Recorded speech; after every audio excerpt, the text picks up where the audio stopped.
we were just in San Diego traveling, and one of the hotels we stayed at, they have more people. They have 5 bars and 2 restaurants in Wow. this hotel. And Wow. they were telling us most nights there are more people coming in from San Diego. The people at the bars, restaurants are local more of the time than their guests in hotels, right? And I think this is awesome.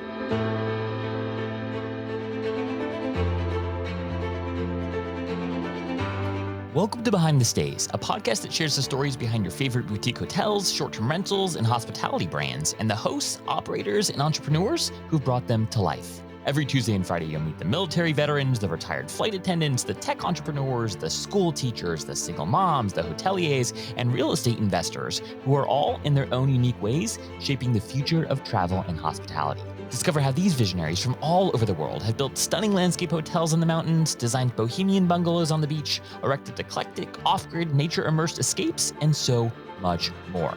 Behind the Stays is brought to you by Journey, a first-of-its-kind loyalty program that brings together an alliance of the world's top independently owned and operated stays and allows travelers to earn points and perks on boutique hotels, vacation rentals, tree houses, ski chalets, glamping experiences, and so much more. And I'm your host, Zach Boozy Cruz, head of the Journey Alliance. All right, friends, without further ado, enjoy the show.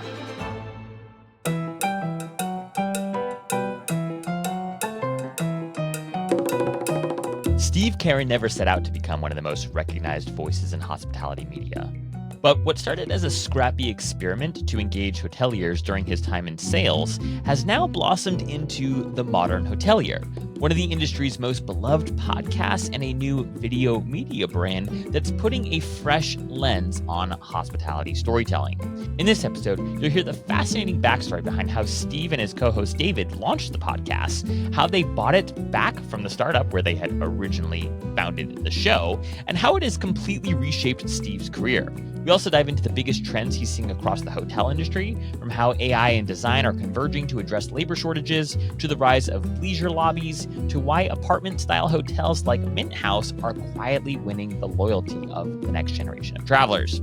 Plus, we talk about why hotel lobbies are becoming the new co-working spaces, how podcasts have become the secret weapon for hospitality networking, why giving guests a choice in how they interact with your brand is the future of service, and Steve's vision for Modern Hotelier Media Group, including their MTV Cribs style hotel video tours. If you're building a hospitality brand or just love geeking out on where the industry is headed, this episode is for you, my friends. All right, without further ado, get ready to meet Steve.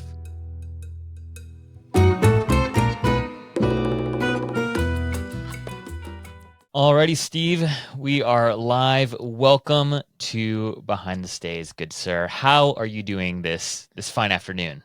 I am doing great. Thank you for having me, Zach. Excited to be here.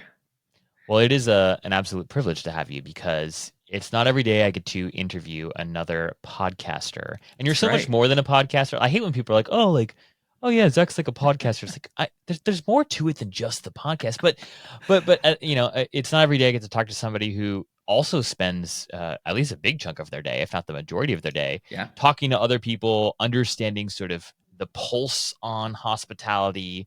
And you've got an incredible show called The Modern Hotelier. If folks who are listening to Behind the Stays don't also listen to your show, they absolutely should. You guys are much more polished than we are on Behind the Stays. I don't know about that. I think so. But it's just an honor to have you here, man. And I'm just excited to geek out about things that are happening in the industry first and foremost, but then also just like podcasting in general. And I think its rise in relevancy in hospitality. So we've got quite the docket to get through. But I I'm actually wanted to excited. start. Yeah, good. You should be. So am I. So I wanted to start actually by hearing just a little bit about the story behind Yeah. Modern Hotelier. Like, where did the idea come from, and how did it get to where it is today? Yeah. So this is our 4th season we're doing right now. So just over 3 years ago, I was running head of sales for a startup hospitality tech company. They were a PMS called Stay Flexi. and David was actually advising that company. So Okay. David and I, we were chatting kind of, what are unique ways we can get in front of hoteliers. So we came up with an idea of the podcast, and we had kind of chatted about it a few times, but we went down to Phoenix to do a planning session for the upcoming year. And I put it in the docket of, hey, this might be something we want to do. So that's kind of where it all came to life. And then we talked about how we were going to do this and put it together. I had a buddy who was in podcasting, so I reached out to him. I'm like, hey, we're thinking about starting a podcast. Know any producers? And he looped me in with John Boomhofer, who is our producer now.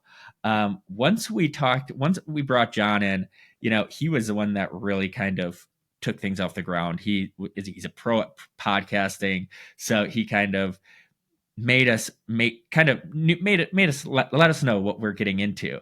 Then we came up with our format, kind of who we wanted to target. And we started in April of, I think, 2021 was our first year. And then after that first year, we just kind of took off. And I actually moved to another company, and David stopped advising that company after the first year. Still good friends with them, great guys. Just moved in a different direction, and we actually bought the podcast from the company. Wow. That at the end of that first year. So since then, we've just been growing it, expanding. In January, we launched Modern Hotelier Media, which is focused a lot more on video production and video content. So now we're just, we're here. Now we're just landing and expanding. Dude, that's amazing. I love stories like that. Very cool too that you guys started it and sort of like got to incubate it at a company and then kind of buy it back from the company. That's very cool because, from the company's perspective too, it's like, well, the two hosts of the show, like they're the visionaries behind it. They're the creators of it. Like, what value is it to us really? I mean, if sure, like we could put somebody else in the seat who wants to be in the seat. But yeah, you don't hear stories like that every day. That's awesome though, because I mean, for lots of reasons, but what's most exciting too is you guys got to again lay that foundation, take it, and then run with it on your own. It's a great name too, by the way. I love the name of the show. Thank you. And yeah, and the way that you guys again have formatted is great. I want to hear you talk to tons and tons of people and many leaders in this space at all levels and across sort of branded hotels, independent hotels, the tech providers serving the space. If you had to sort of distill, and this is hard to do, I know, but if you had to distill sort of like the top 3 topics of conversation in the industry that you think are like are most relevant and or most interesting, maybe not talked enough about, what are sort of those top 3 hot items, so to speak? Technology wise, it's always AI. AI right now is kind of the talk, how hotels are implementing it, how they're utilizing it. And AI is one of those tools where it's, you can use it in so many different ways, shapes, and forms to personalize the experience, to, automate those mundane tasks for staff. So there's so many different ways that AI is going to affect hospitality. And that's something we talk about almost on a regular basis. One of the things we talk about is labor shortage. And we talk about how AI can really help out with that. On the operations side, we talk about treating hospitality and I guess hotels specifically more as a career than just a job. I don't know if you've ever traveled to Europe and have stayed in hotels over there, but hospitality and the service in Europe compared to the US, unless you're staying at a high-end resort, is night and day. They really treat hospitality like a career more than just a job. There's just so many things that hotels are doing now to kind of bring in and get this younger generation started about the industry, creating flexible schedules. We actually just had Anna Blue on, and she was talking about how our industry needs to follow more of the gig economy or kind of these big tech companies, how they're making the careers at these companies exciting and flexible. And, kind of showing how you can advance from, not everybody in a hotel works at the front desk, right? There's sales, marketing, finance. So there's all these different types of career all rolled up into working in a hotel. So I think that's one topic of discussion. And then, as far as trends go, there are just so many more different styles of travel these days Mm. than we've heard in the past, and I feel like more and more come on a regular basis. Sleep tourism is a thing, if you believe it.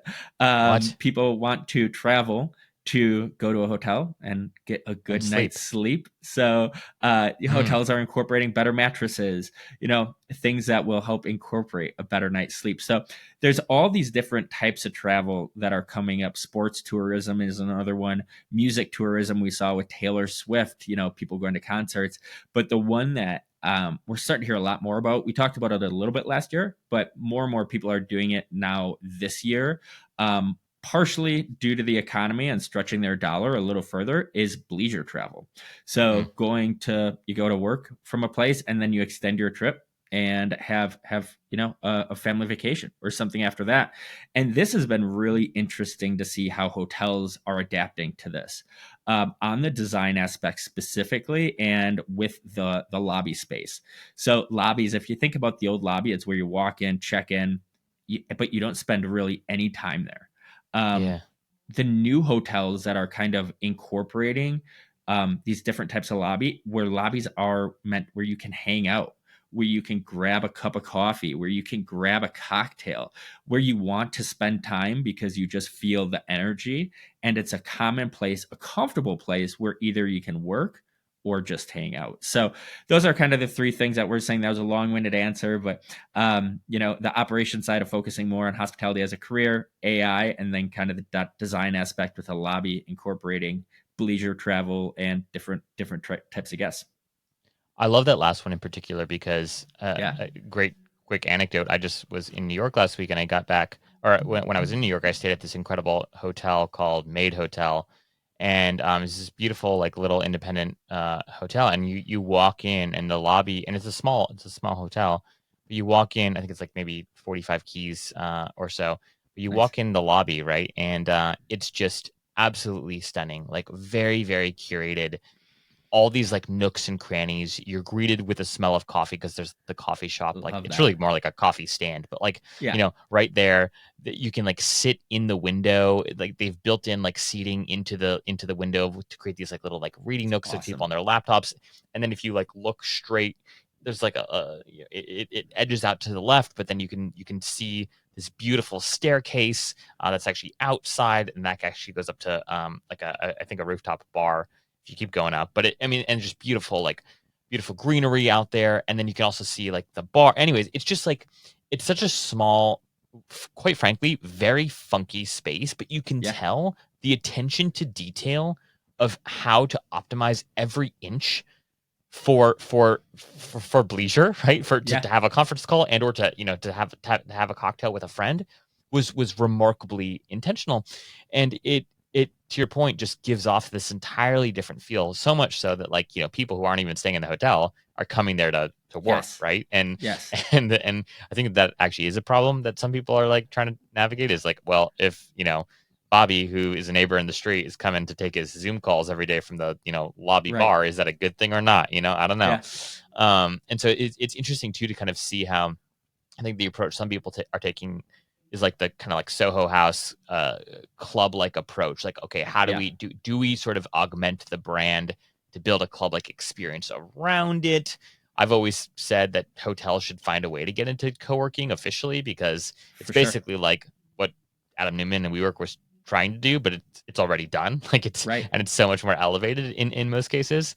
So anyhow, that was a long-winded answer as well. But I think that the conversation that you're noticing is wonderful and truly applicable to I think what many folks in the industry who are listening to this podcast who are building these next generation hotels and retreats.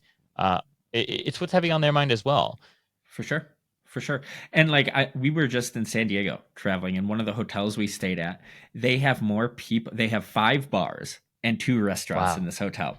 And wow. they were telling us most nights there are more people coming in from San Diego than there Mm, are, or the people at the bars, restaurants are local more of the time than their guests in hotels, right? And I think this is awesome, because when you're Yeah. traveling, I don't know if you're like me, but you always want to hit the local spots. Where are Yeah. kind of those hidden gems in the cities, and the conversations that can be had when it's more local people aside from just guests, although it's fun to talk to different hotel guests too, but kind of having this local crowd where you can find out those hidden gems.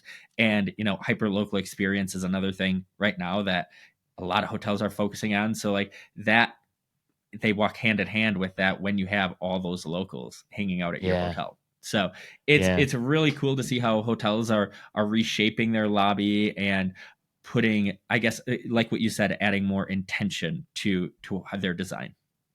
It's really interesting too. I was talking to a friend about this the other day, and what he was saying was that like it used to be the case that when you were staying at a hotel, you didn't want to go to the hotel restaurant. Like I don't know if you Right. remember this. I remember like Yeah. growing up, Yeah. my dad was always like, "Oh, we're not eating at the hotel restaurant," like or like we're not going to get our coffee here, just because I think the perception was it was going to be overpriced and the actual value of whatever the offering Right. was going to be subpar.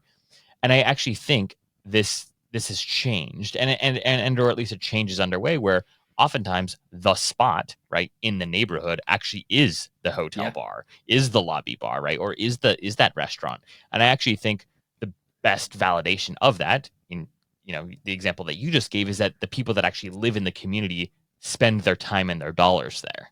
Yeah, absolutely. We were road tripping back from Colorado to Wisconsin, and we stayed at the Surrey Hotel in Iowa.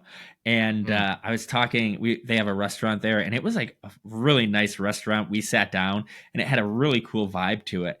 And I was talking to one of the bartender that was there. I'm like, "You get a lot of locals coming?" He goes, "Oh yeah, this is like one of the top restaurants in the city for for people to come to." Which, wow. it's so cool that hotels are becoming that community hub Yeah. for not only people that are traveling, but also people that are living in those cities as well. Yeah, no, which I think like it's a very strategic right Yeah, shift too, because from a development perspective, especially if you're building a more independent property, getting that community buy-in is absolutely. so crucial. And so like if you do develop the reputation as like being integrated into the community, building an offering for the community, I think it just makes a lot of that red tape maybe turn a little bit orange, Absolutely. which is super crucial, especially these days. I wanted to get your thoughts, Steve, on innovation happening in this space, right? Hmm. So it's easy to talk about, hey, need to be designed forward. Let's design lobbies that are a little bit more community focused. Let's ensure, right, that we're using AI to elevate guest experiences. And I think that like a lot of folks are talking Hmm. about that generally. Given all the folks you have the privilege of speaking with, and for extended periods of time, are there where do you think true innovation is happening? Like not like table stake stuff, but like, whoa, this individual and or what this company, if you want to call a company out, or even just the people that are grappling with this particular idea is exciting to you. So I think, like, on the technology side, I that's a really good question, by the way. I think on the technology side, hospitality is a little bit more slow moving, and we're Yeah. slower to adapt. So on the technology side, I think we're moving more quickly than we have in the past, especially with adopting AI. But we're so far behind that we're still playing catch up. So I Mm, think this year is a way to kind of almost catch up to the other industries. I think of like the airline industry, the transportation industry as a whole. They all use apps for everything. yeah. Like mobile phones just became the most popular way to not only book ground transportation but travel in general. So like, how many times have you walked into a hotel and it's like there's no mobile check-in and you just have to wait at a front desk? That's the thing about the technology side of hotels. It's like we use apps to order our Uber to get to the airport. We use our phone for our boarding pass. Then we order our Uber back to the hotel, and then we go to the hotel, and it's like technology doesn't exist, right? So like I think it's catching up to those other industries. So I think, the technology side is catching up, but I think what we're really seeing, um, I think, to me, the most exciting part is the new ideas behind these hotels, these Mm, different business models that are coming out that are, I guess, giving guests a different experience and letting the guests choose what type of experience they want to have when staying at a hotel. And what I mean by that is I think we're seeing a lot more different types of hotel styles. You have the luxury hotels and high end hotels that are low technology, high touch. Mm. But we're also seeing these hotels like Citizen M is in the news. They just got Yep. acquired. But think about that hotel. It's all tech. There's one person in the lobby. There's a bartender there, and that's pretty much about it. Maybe a few housekeepers and maintenance guys there, but more technology. And I think now we're seeing hotels kind of do a combination of both with that. We're seeing apartment style hotels come up to Mm. accommodate those bleisure travelers. And also, when which I love, the apartment hotels. Mint House is doing some awesome things. Like you go to these apartment style hotels, and when you're traveling on the road, like I'm sure you do for a week, you do not want to go out to eat for dinner or go out to eat for lunch every day. So they have like full size kitchens that you can cook Yeah. in there and just make it feel a lot more homely. So I think the most exciting thing is just seeing these different business models, these different types of hotels. That's a cool thing. Like, even though the economy is a little uncertain right now, the thing that's coming up and becoming more and more popular right now is the outdoors. More Yeah. people are doing camping trips. More people are doing road trips. More people are going back to kind of when we were younger, Zach, and we were going on road trips, those nostalgia hotels that we stayed at. So that's where people are kind of shifting now, is to adapt to what the current traveler is looking to do. So I mean, the hospitality, I think, is going through kind of a tough time right now, but it's also going through, I feel like, almost a rebirth and Mm. revitalization as well. Yeah, those are very astute observations, and I'm glad that you brought up Mint House, Oh, uh, they're awesome. because they're great, and we got to do a little video with them last fall through they're a big partner of Minoan's, if you're familiar with Minoan, For and sure. Absolutely. did a cool video with some of their team, and so we got to stay at their location in at 70 Pine in New York, Sure. and what was super cool about that property, from my perspective, was because like a lot of these apartment style hotels, like the thing that you lose, right, which people love about hotels, right, you like lose the ambiance of a lobby Yep. typically. You lose a bar, you lose like a restaurant, you lose the check-in experience. And yes, certain it can we can certainly improve in that respect, but those are the things that like I think make a hotel worth staying in versus like a short-term rental. I'm a big short-term Agree. rental fan. I've got tons of friends who've built incredible properties in the STR space, right? And again, I think when you're traveling with a group or when I'm traveling with my kids, like that's always the option I prefer for lots of Yep. reasons. Yep. But what I miss every single time are those touch points, right? Of Hmm. like feeling like you're in a movie or feeling like you're Yeah. in a special place, right? And so what Mint House did so well, I think, with their location at 70 Pine is they had the like in that building, there's one of like the best rooftop bars in New York. They've got like a two, at least two, I think, Michelin star, if not three Michelin star restaurant on like the lobby, in the lobby area. They have this cool like check-in experience. And so to me, and I've seen a couple of their other locations that I don't think quite like live up to this experience, but like Sure. I actually think that that model, like everything about like that location, that is the quintessential model for apartment style hotels from my perspective, because they nailed the amenities, Right. and they obviously don't own any of that, right? But like, and in many cases they don't even have like official like partnership agreements with, to my understanding, with any of those entities. But from a guest perspective, it's like finally, like this actually feels like a short-term rental that has all the amenities of a hotel that I'd want. Absolutely. Absolutely. And that's the thing. Like, when you travel, like, you want those cool amenities, but also if you stay in a hotel room, sometimes it just doesn't feel homey.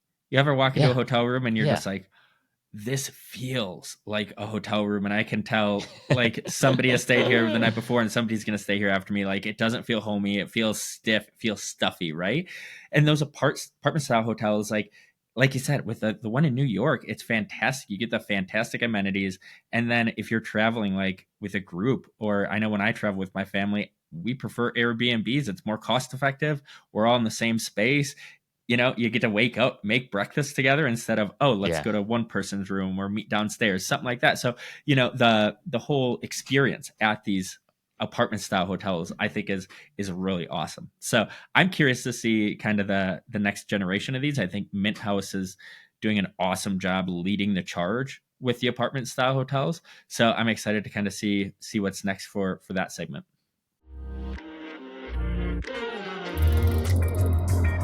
It wasn't that anything was wrong. No, not really. It was just, I don't know, life. The kids were young, so full of life and life, but always needing more. Their careers were oh so demanding, and it always felt like saying no was just never an option. And somewhere in between it all, they had misplaced each other. The bickering had become more frequent, the patience thinner, vulnerability a rare guest, romance something that they promised that they'd get back to eventually, but eventually never came until here. At first, it was just a drink at the lobby bar. It's designed so effortlessly intimate, it made conversation feel natural again. Then a slow walk through the garden, up to their handcrafted safari tent, where a cellist played a song that neither of them recognized, but somehow felt like home. And then, without thinking, their hands found each other. Without effort, without expectation. And suddenly, they were laughing, like they had on the second date at the coffee shop downtown that no longer existed. They were complaining about each other's mothers like they had on the cobblestone street in Rome under St. Peter's shadow. It wasn't an escape from reality. It was, in fact, their truest reality. It was them. At Journey, we're building a collection of stays that inspire reconnection. Do you know a hotel, a treehouse, a ski chalet, or other soulful property that has inspired you to reconnect? If so, share it with me at zach@journey.com. What do you think about folks who are trying to like I think a lot of the conversation right now, at least that I hear, and I think I would affirm your notion that hospitality is a little bit slower to adopt obviously technology than some other spaces, but there also seems to be, and maybe this is just my observation, but I don't think it is, maybe more resistance, a little more resistance than you find in other industries. I think For sure. AI is inherently disruptive, and like everyone in their own way has an opinion on it, right? There's a lot of people that are pushing back on it but I think hospitality in particular is pushing back, and I think the justification, which I haven't quite figured out exactly what I think about this, to be honest with you. I'm working on it. But the justification, right, is that this is one of the last, like travel and hospitality is one of the last frontiers where folks can actually detach digitally Right. and immerse themselves in something that does feel movie-like or imaginative, right, or dream-like, and like service obviously playing a huge role there. So do we want to give people the same, do we want to even let people use the same devices that they're so addicted to in maybe the last and arguably the last frontier of imagination? And I think that is the tension that a lot of people are wrestling Mm-hmm. with. What do you like? What does Steve personally think about all of this? So I've had this, I guess, kind of the same mantra that I've had for since I really got into the tech side with Stay in Touch. And, this is when it's kind of funny. When I was at Stay in Touch, we were talking about mobile check in, and hotels were Mm, like, nobody wants mobile check in. They want to go to the front desk. And I'm like, some do. You're right. I'm not saying you're wrong, but some yeah. don't as well. And my thing I always said was it's better to give guests a choice of how they want to interact with you, because at the end of the day, that's going to increase their scores. They're coming back as a repeat guest. So, that was always one of the things. And I still stand by that. Like you're never going to go wrong giving a guest a choice of how to interact with you. So Mm, that's one thing that I think we're finally starting to realize. In my personal opinion is I think you should offer, maybe, offer mobile check-in, offer ways that technology can help in situations, mobile ordering, one thing that I always talk about, which drives me nuts, and this happens to me, it happened to me a couple times when I was in a hotel, where I want to tip the housekeeper. And guess what? mm, I have no cash. So, but put a mm, QR code on there, and guess what? Then I can tip the housekeeper, right? So, mm, like incorporating technology where it not only helps the guest have, I guess, achieve what they want to in an easier, more effective way, or give them a choice of how they want to interact with you.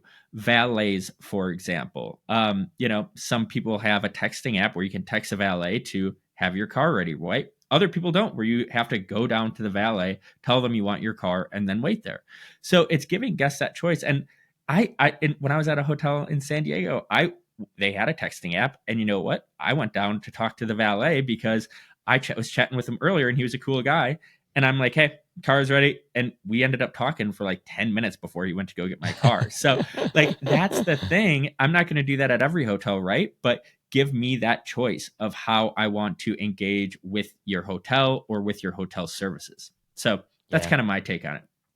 No, I think that's likely where I land too, is this idea that, hey, if you've built an exceptional brand experience, like an exceptional physical brand experience, you want to marry that with an exceptional, from a brand and service perspective, digital experience. Because you're right, like there will be people that just prefer that way. I mean, I think about this was, I think, right before COVID, so maybe it's changed, but I was at a conference in Las Vegas, and we were staying at Caesar's Palace, and the line to check in was insane. I think we waited 2 hours, and I think that's part of the shtick, to be honest, in Vegas in particular. But like, it was so frustrating, like unbelievable. Like, I've never been more pissed off in like a check-in line at a hotel. I'm like, why do I have to do this?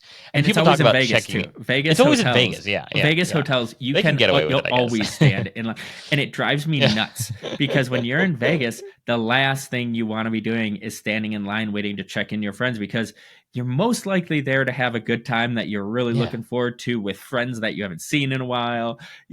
Whatever. Maybe you're going away with your significant other, but like, same thing happened to me. I went to a hotel, and I was in the line for like an hour.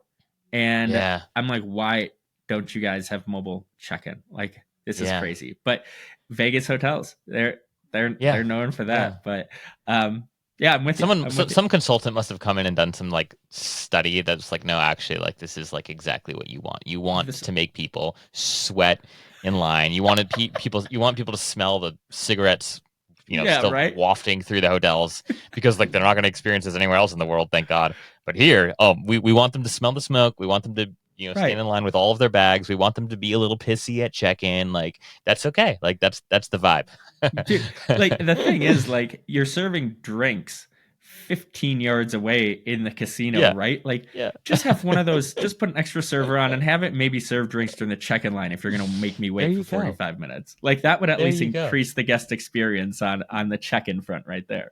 Yeah, exactly. The simple things. But as I think about this more too, maybe sort of like this like next frontier, because I do think, we're seeing so many incredible brands pop up in this space, folks who've really taken curation seriously, taken design seriously, taken branding and storytelling really seriously, especially in the independent space.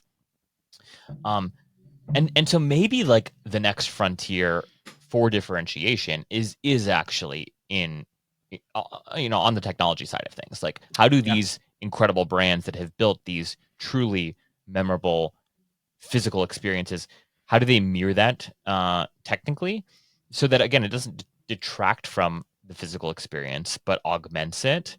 And I think maybe the reality is why we haven't seen greater adoption of these more tech forward or tech enabled sort of experiences is because like that tech at that standard maybe isn't quite there yet, or isn't as widely available as it is in other sectors. It definitely could be a possibility there. Although I think like having those touch points before the stay, and like including text messaging, which is something everybody does, and people prefer to text over talk these days, right? So like, a great example is like, I was staying at a hotel in Denver, Colorado. It was a Sage property, big fan of Sage, but they were texting me, not a lot, but it was like 5 days in advance and then 2 days in advance. They're like, hey, we're excited to have your stay. How can we increase your stay? What can we do to make it better? And they were upselling me through text messaging. And they said, hey, if you want to see some of the options you can add on for your stay, here's a link. I clicked on that link and I wanted to see, and it's early check-in, late checkout. And I love to be sold, I guess, because like, I was just like, this is so cool that they're thinking of how they can increase my stay. And, just those different checkpoints, and they text me, hey, check-ins this time. you're more than welcome to arrive earlier, and if we have a room, we'll get you in there. But like Yeah. just that little communication beforehand, and I think we're finally getting there on the technology side where that's one thing with hoteliers is I think they have been promised in the past some technologies that can do awesome things, and then when they implement it, it doesn't really live up to the hype. So I Yeah. feel like a lot of hoteliers, and this I heard this a lot when I was selling PMSs, how Mm. it's like they thought I was like a snake oil salesman coming into town. They're like, "Oh, your PMS can't do that," and I'm like, "No, it can." They're like, "We've heard this in the past, and we've got burned." So like, kind of overcoming that fear of, hey, this tech is going to work and it's really going to help your hotel. But that also comes with a lot of due diligence and making sure that the tech works, right? So Yeah. I think we're getting there Yeah.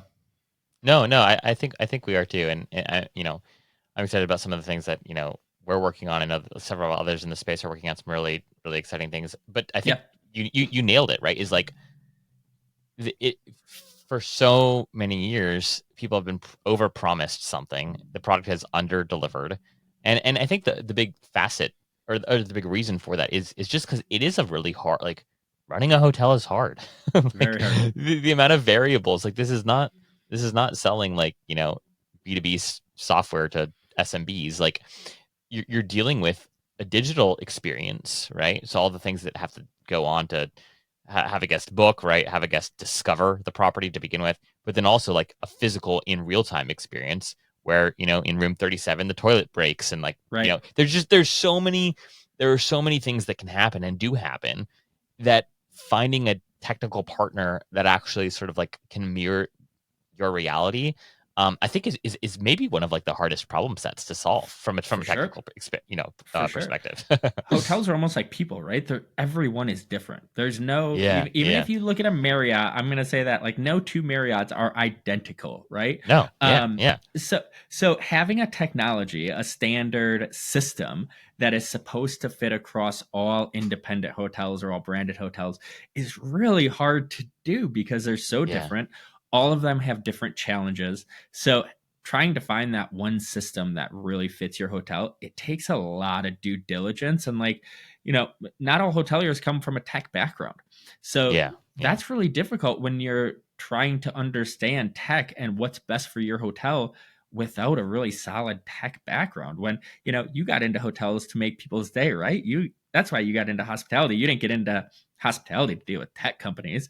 So I think that's one thing as well. Like selling technology is really hard now because the market is so saturated.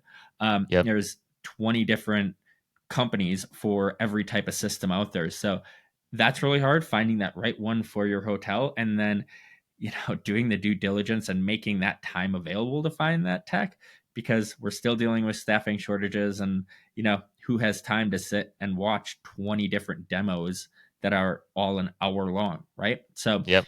Yep. it's a tough gig. I mean, I won't put that on anybody. I know. It's funny. My co-host David Millili, he has a piece of paper that shows the tech landscape, and it's just this huge piece of paper with all these different logos and how everything ties together. And it's like it's overwhelming if you're not familiar with the tech space. Yeah. No, it is. It is. Well, we could talk about and geek out about tech and hospitality all day, Oh but yeah, I do want to actually talk a little bit about podcasting because sure. I tell everyone who asks, which I mean, admittedly is not many people, um, is starting a podcast worth it or whatever? It's a resounding yes from my perspective, Sure. because it's been the single best networking tool for me personally. It's been probably the most valuable thing I've ever worked on when you sort of take into account just again how it can expand your network, how it can open up an incredible number of doors, many times unexpected doors. I mean, my company, which was recently acquired by Journey, the founder was a podcast listener, right? And that's how It's all of awesome. that happened, right? And so like, you know, and I know definitively that I am not special or unique in this respect. This is the tale of podcasters, right? At least Yeah. the ones that I've talked to. So I'm curious from your perspective, like what are some fun things that the podcast has done for you and Oh or my gosh. enabled you to do, or how do you think about it with respect to the influence and the importance it's had in your professional career? I mean, I don't know where I would be if it wasn't for podcasting, to be honest with you. Like it has, like career wise, I was always a sales guy, right? So like Mm. it was kind of funny. Like I would reach out to a lot of people and nobody would get back to me, right? It's like I was selling hotels and it was a very, it's a tough thing to do. Yeah. But now it's totally different. Like I reach out to hotels and even hotel tech companies, hotel vendors. It's like, come on the podcast, and they're like, yes, absolutely. Like it has projected my career Mm. tenfold. Like, Mm. and I bet done wonders. I never in a million years thought I would be a podcaster in any way, shape, or form, but it's been an awesome journey. And I think that just goes to show, like, I didn't have any expectations of doing Mm. this full time. When I got into podcasting, over 3 years ago, like I just was doing it for fun. And then once I started doing it for fun, I realized, hey, I have a passion for this. Like Yeah. this is just something I have enjoyed more than anything I've done and since I can remember. And it's just like kind of having those expectations of like, hey, I want to give back to the hospitality industry. They've given me a job. Like they've given me a great industry to work in for years. So like if I can give back and give, content, have great discussions with people in the industry and help people learn, that's a pretty cool gig. But like what I've gotten back from hospitality is like it's crazy. I Yeah. would never be where I am if it wasn't for the podcast and just the opportunities that I've got from having the podcast. I mean, a few months ago I was the MC of an event. That's pretty cool. Like not a lot of people get to do that, but it's fun to do, and you just get to meet so many incredible people and really understand who they are. And my favorite thing about podcasting is when you're talking to somebody on a podcast and you can literally see their guard being let down, and all of Mm. a sudden that conversation really starts to kick up and you can dive a little deeper with them and find out, hey, what really makes them tick, and fun stories about them. So I mean, podcasting has been probably, like you said, the coolest thing I've ever done in my life. And I'm excited. We've been doing it. It's our fourth season. Excited for the 40th. So Yeah. Wow. it'll be Dude, I fun. love it. I love the commitment. I love the commitment. Yeah, and what's amazing about it too is, again, it's one of the few spaces left where folks, I think, from a medium perspective, where you can understand nuance, Hmm. right? And you can understand a more holistic picture on like how somebody thinks and who they Yeah, might be. And we just live in this world of clips and shorts and just short form sound bites essentially. And it's so difficult, quite frankly, to get anything of substance right. from the vast majority of content that we consume each day. And I do believe like podcasting is kind of that last frontier. If you podcasting an event, right? So if you go to an event and you hear somebody speak, right? Like I think that Right. that it's one and the same there. But it's so the amount of times I've had somebody on a show and kind of like you, Steve, maybe walked in with one perception of them or expectation for how things would go, and then walked away with like, whoa, like either that was way more boring than I thought it was going to be, Right. or like most of the time, like that was way better than Yeah. I could have imagined, and this person is way more interesting than I ever knew, and it's one of the few spaces where I think that revelation can happen. And I think the hope is that people can walk away inspired with new perspectives, Yep. and or at least, right, sort of a better understanding of why somebody thinks the way that they think, and what influences they've had in their life that have inspired them to think that way, right? And For so sure. it's just I'm a huge fan. I'm actually really glad, like there's a lot of people that hate on the fact that in this past election cycle, some people have called it sort of like the podcast election, right? And Yeah. and I actually think that regardless of what you think of the outcome of that election, I think that it's a great thing actually that It. politicians are going on podcasts Yeah. and sharing what they actually think, because it's so hard to understand what somebody in these really Totally. important roles, like their nuance, right? And the Yes. nuance is what actually matters at the end of the day. I agree. And like I actually thought it was really cool to see how podcasts played a role in this election. And I thought Yeah. it was, I always love to see how things evolve, right? And I think we saw during Obama's election how he took advantage of social media, right? He Yep. was the Yep. first president to do that. And Trump was kind of the first one to be like, I'm going on podcasts. I'm going to go on Joe Rogan. And I think Yep.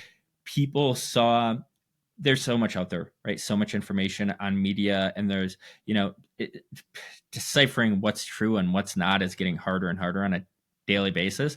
But when you see somebody go on a podcast, and like I said, kind of that wall comes down, you really get to see Yeah. who they are as a person.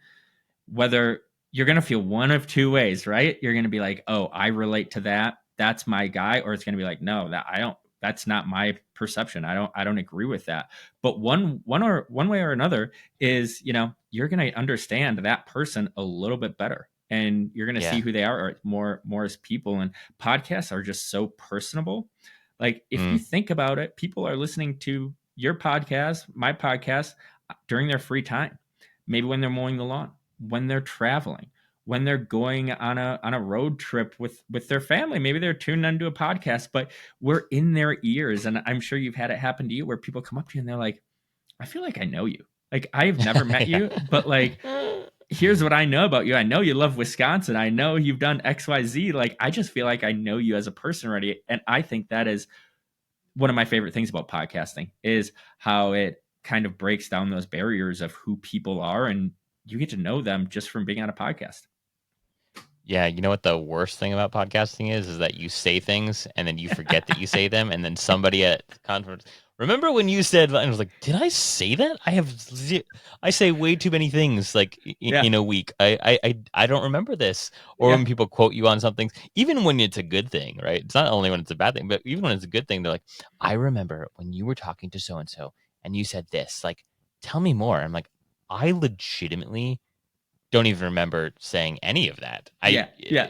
Okay, like that sounded smart. I'm not sure that came from me. Are you sure that didn't come from the guest?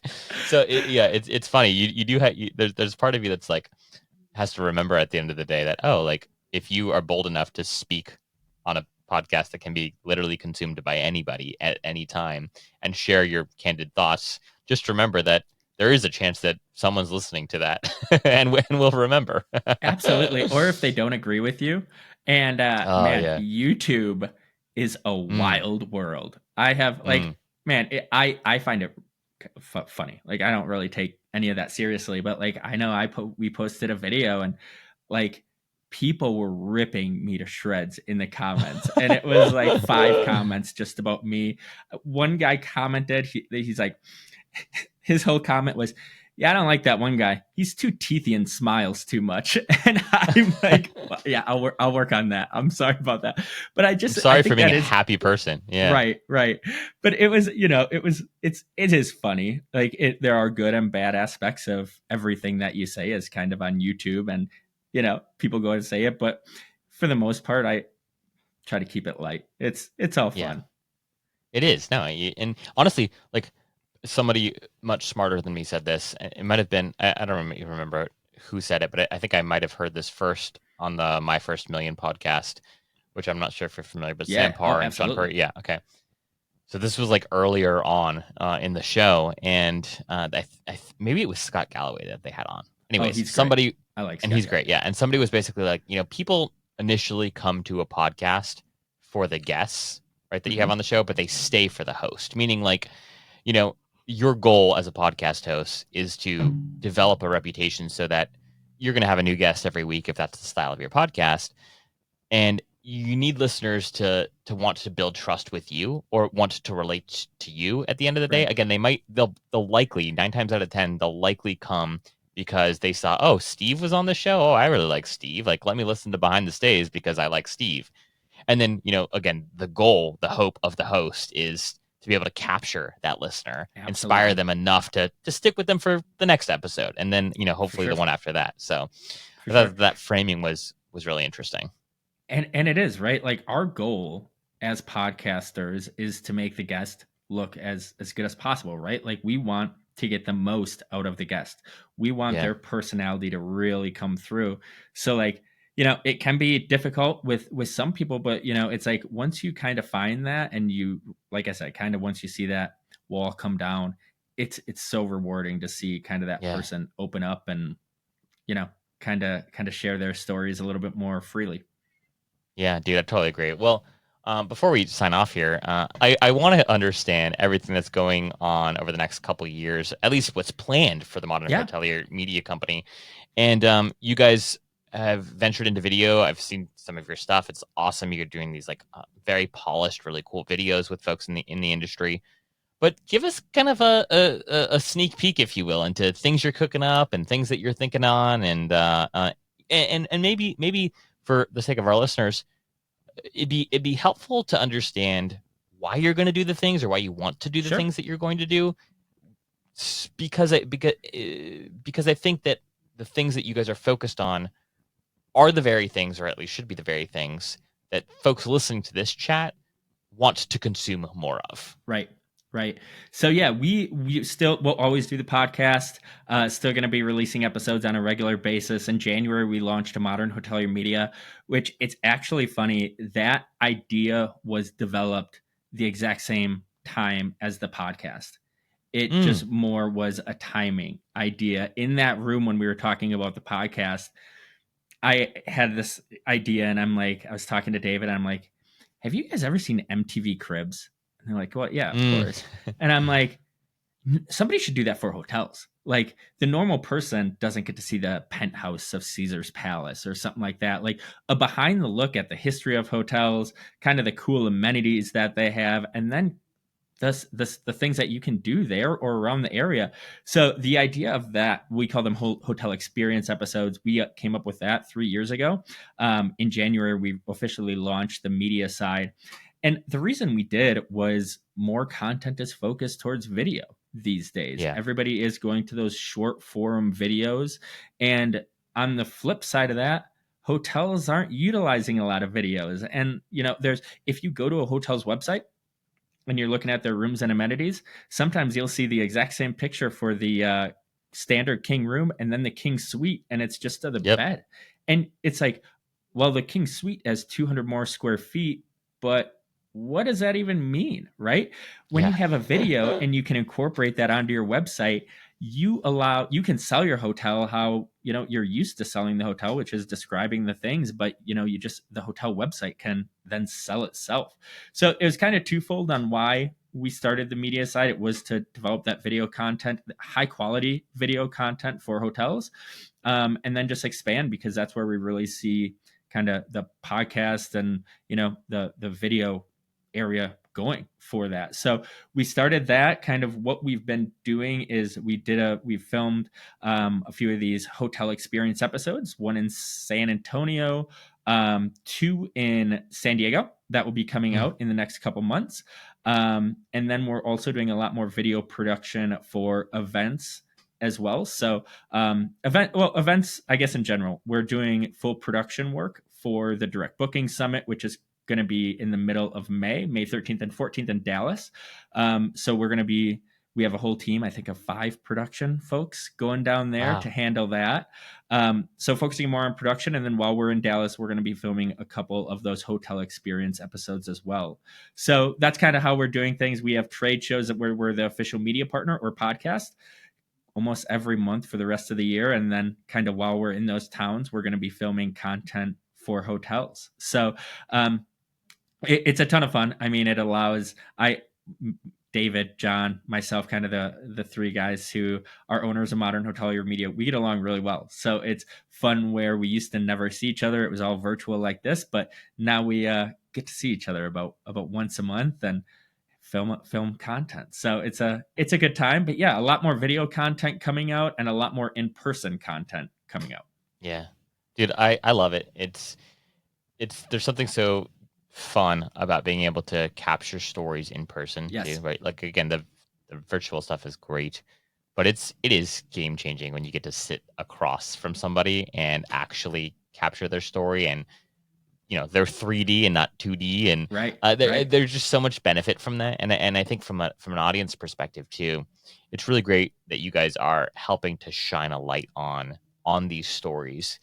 And that was a big reason I was inspired to start my podcast, was like, hey, like I I want to know whose brain is behind this Right. operation, or like Right. who came up with this idea to build this thing. Like and I think that that's a curiosity that the next generation of travelers, right, really do care about. They Yeah. want to understand the story. Like we many of us grew up with like, or especially over the last, decade or so, like founder-led brands became a thing, right? This Yeah. idea of really understanding the entrepreneur behind the product or behind the service has become sexy. And I think like that's been missing from the hotel landscape. And so it's very cool to see you guys leaning in and putting this content together. I think it's going to inspire. It's going to be very great for the operator for sure, right? But secondly, and maybe even more importantly, it's going to, I think, inspire travelers to garner a new perspective and potentially actually be the influence behind why they chose Hotel Y, over Hotel X, was because Absolutely. Steve, the GM, like I saw his story, and did you know, like he did this, and this, and like the reason the lobby is designed like this is because of this. Like those are the things that I think people really care about today, and you guys are carving a path to make it easier to discover those things. And that's kind of, we kind of joked about this, like we're like, it would be cool down the road if we were one of those platforms where it's like, oh, I'm thinking about going to, hypothetically, Austin, Texas. Let me see if the Modern Hotelier did any hotels in Austin, Texas, so I can get a full holistic picture of what that stay is going to be like, what the restaurant is, what hyper local experiences are around there, who's working at this hotel, like why do people like working there. So like it's kind of one of those things that's a long-term goal of we have to do a lot more filming for that to happen, but still it's like absolutely storytelling has become such a huge thing in this industry, and we're just here to help tell it. Wonderful, man. Well, hey, I am so thankful for you spending time with me and sharing a bit of your story, bit of your history with us, and also some of your perspective and hot takes on the industry. I know as a podcaster, you don't always get to share your thoughts on things. So hopefully this was fun for you. I really enjoyed myself. This was awesome. It was a pleasure to be on the other side of the mic, and it was fun to answer questions for once and not ask them. So I really appreciate you having me on, Zach. This was a ton of fun, and look forward to meeting you in person. Yes. And for our listeners, I'll have Steve's contact information, links to his incredible podcast and his media site as well in the show notes below. So if you just scroll down to the show notes, you can find everything that you need to know about Steve and the Modern Hotelier. Steve, thank you so much for your time, man. It's been awesome. Thank you. My pleasure, Zach.